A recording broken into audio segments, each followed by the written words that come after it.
Sadhguru, you've talked about well-being. One of the things that you say is it's all about how the body, mind, emotions, and most importantly, energy come together. And I think you've said it very eloquently, which says, when the body is feeling pleasant, we call it health. If it is feeling very pleasant, we call it pleasure, and so on. And you go on to say… You can go all the way. Sorry? You can go all the way. I can go all the way? So when the mind is feeling pleasant, we call it joy.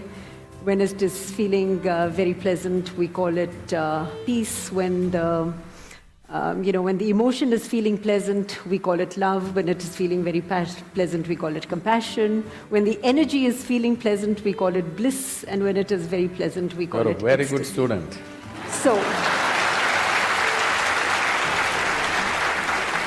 So here's the question.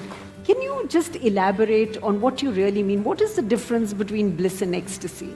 For people who are not mystics, what does it look like? I think I need to clarify this accusation of being a mystic. On a certain day, 2 cows were grazing on the English meadow. English cows. Got it? The Thomas Hardy kind.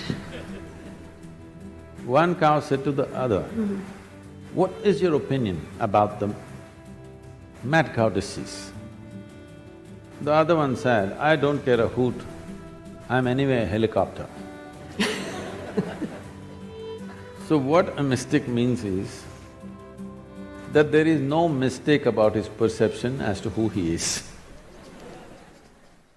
Okay. So there are only 2 kinds of people, mystics and mistakes. That's an easy one to remember. So, a mystic did not fall from somewhere else. Strive to pay attention to simple aspects of life, very simple things. Very simple things means extremely simple things. Just right now, how do you know that you're here? What is the basis, I'm asking? I am talking with you. Even when you're not speaking, you still know that you're here, right? Yeah. So how do you know? I'm perceiving… What? That I am in this place. There is an audience here. We're in conversation. No, even if you close your eyes, you're still here, right? I have a mindfulness. I'm attentive to the fact that I'm in conversation. I'm conscious. You're conscious? I'm conscious. The reason that you know that you're here is because you're conscious. How do you know that you have a body? Because I can move my hand. So many things can move. But I am causing my hand to move. Fine, even if you don't move, you know it's there, right? Yeah. How do you know? Because there is sensation in the body, right? Yep. If no sensation in your body, you wouldn't know whether it's here or not. True. No consciousness, you wouldn't know whether you're here or not. Right. Yes? Yep. So these are taken for granted things.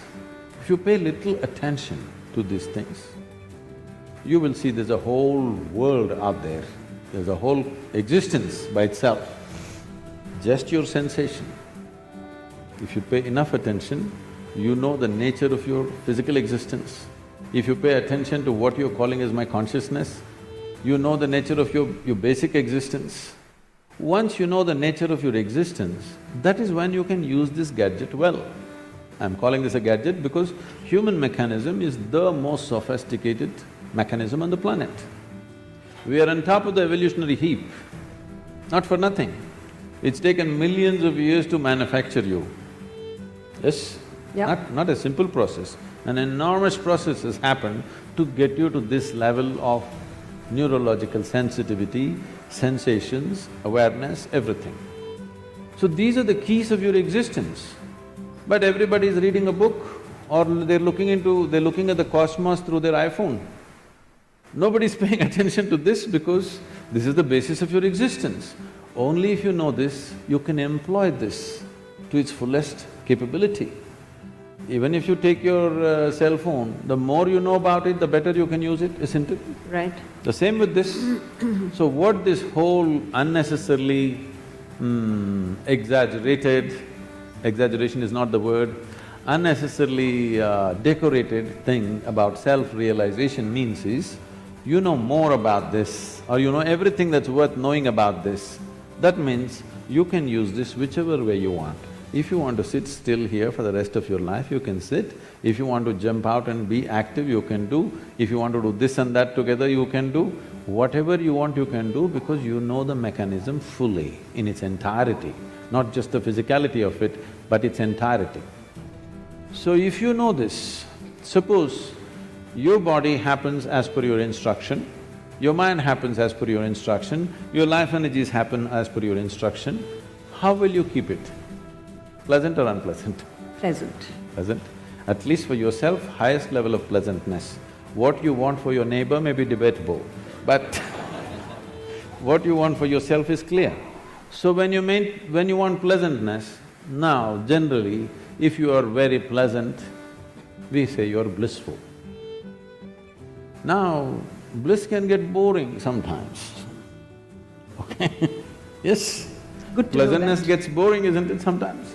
You want some slosh to happen, now you use ecstasy. But that slosh cannot be kept up. Bliss can be kept for your entire life. Ecstasy cannot be kept for your entire life. You go up and you come down. Or in other words, bliss is a sustainable level of pleasantness, the height of pleasantness. Ecstasy is not sustainable, but you can hit it often enough, at least a few times in a day you must hit it.